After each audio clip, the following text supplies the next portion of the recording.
Welcome to Unbreak Marketing. Today I've got Dan Merrill with me. He's a fractional VP of sales, and he's going to be sharing a little bit about knowing whether the definition of a lead is broken in your organization. So Dan, tell us a little bit about your background and how you got into sales and being a fractional VP. Yeah. Hi, Jonathan. Thanks for inviting me.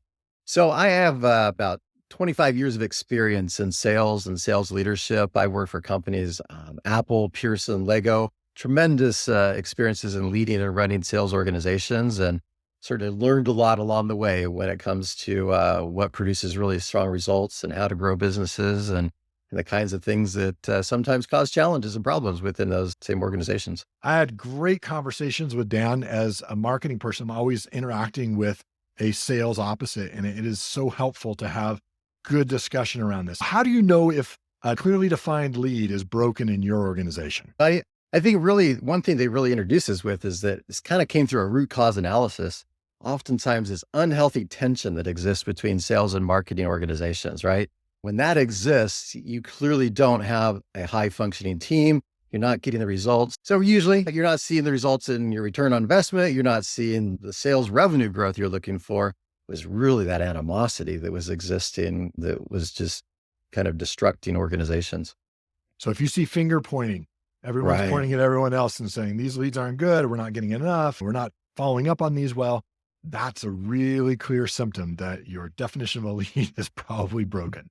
What do you think the costs are to sales and marketing departments and to organizations if there's not a clearly defined definition of a lead? Yeah, sure. So for me, they come in two very distinct ways. One is revenue.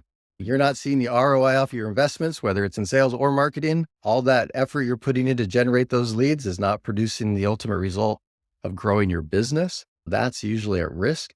And then culturally, you have some significant issues if it persists, because that tension that we talked about can be very disruptive. In fact, what I've seen is that if you allow it to linger long enough, it seeps way outside of just those two groups. Your product marketing and your product development teams are frustrated because those products aren't being sold the way that you want them to. Your finance team is frustrated because you're not getting the ROI that you're wanting off of your investments. Leadership is frustrated because you're not getting the results. And so culturally, those things can create rifts and long-term ramifications that are even well beyond just the sales process and the things that we're really thinking about. If a house divided cannot stand, they definitely can't run the race well and win. Terrible costs that come with this. So why is this worth fixing? Well, I think we just discussed why by identifying what the real issue is, that because the antithesis of this is you have harmony, right? If you've got sales and marketing working together in tandem and they have this common interest and outcome that they're looking for, you get this healthy organization. So your culture improves. There's this common adage we talk about that success breeds success. And ultimately, this is one of those classic examples where that works, is that when your marketing team is thriving and feeling really good about what they're doing, they do good work and they do better work. When the sales team is thriving and producing results, the results are quite evident as to how it impacts organizations. All those things good. And plus your investments you're making, you're getting the return that you're looking for if you're really focusing the team on the right things. Absolutely. So Dan, if you went in and saw this in an organization that you were called in as a fractional VP of sales to help with, Right. how would you go about fixing it? Well, I'll tell you what I've done. At first, some of it felt a little bit rebellious to the normal process, but when I identified that the definition of a lead really was creating a lot of the challenges in the organization, we just got everybody on the table and came up with a common definition. And ultimately, if you think about it, I think one of the challenges that we face is that we have all these wonderful measures. We can measure open rates and click-through rates and impressions and all these types of things. And we have MQLs and SQLs. We have a world of measures out there that tell us that things are working. They all have their place. They're all important. But when it really comes down to it, what the organization needs is sales. What I came up with is that our common definition of a lead was about customer engagements, usually in the form of meetings with salespeople, because that's what a salesperson wants. A salesperson doesn't want a contact name and a phone number. They want to talk to a human being that's interested in buying their product, right? When our focus became sales pipeline through the medium of scheduled meetings and appointments with customers and prospects, we started getting the synergy that was really powerful. Yeah, I think there really is a powerful synergy when both sides are aligned on that, because marketing really is together with sales on this. You're going to fall together or you're going to stand together and win. So if you can come together on that common definition of what winning looks like, which in this case is a definition of a lead and what that entails, you both are going to be speaking the same language when it comes to like, this is what our part is, that's what your part is, and this is where we know if we're working well together. That's exactly right. And what I saw is it almost became a rallying cry. Like, so these were the metrics that now became very public across the whole organization, right? So, Yeah. so all these other groups that are watching and wanting to see the results and what's happening, they knew that our obsession was developing a pipeline. They knew the conversion metrics of what it took to produce revenue on the back end of all that. All of a sudden it became inspiring. People wanted to know what the results were. Our marketing team felt empowered because they were producing measurable results.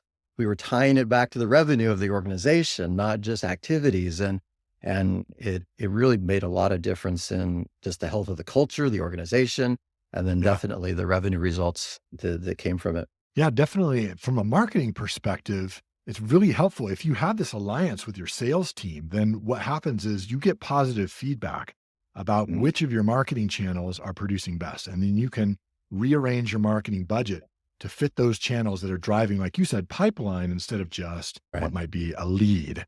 So really in the definition of a lead, I think it's tying it together to those further stages and saying what really is a lead that is actionable, that can move it forward into pipeline. And having that discussion really isn't that hard.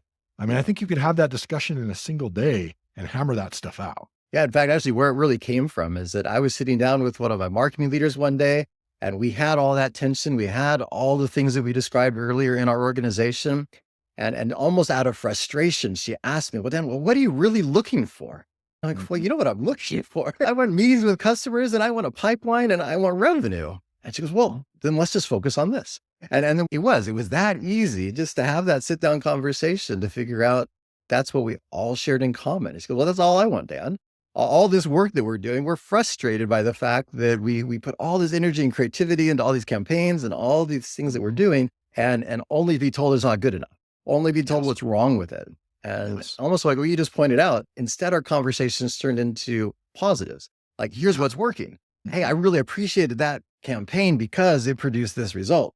And then the culture, of course, improves significantly as a result. Yeah, I can speak for most marketing leaders. What they really want to hear from their salespeople, besides that feedback that I first described, is these are the kind of customers that are really working well. These ones are generating the most revenue for us. Go find us more of these. So you want to know not just what channels are working well, but you also want to know really who's your ideal customer. And you guess at that in marketing. But you're always having to make adjustments because your market competitors are changing things, the market conditions are changing. And so you want to have that come back from your sales team. Hey, we love this particular customer. These were our champions. These were the personas that really made us win this deal. Great. Can you get us more? Precisely. I've seen this work and it's definitely worth the investment of every business to sit down and really take the time to define what a lead is, have a common understanding. Then you have just a really great starting place to work together towards a common goal. Yeah. So there you go. There is how you fix it. Thanks so much, Dan. Really appreciate it.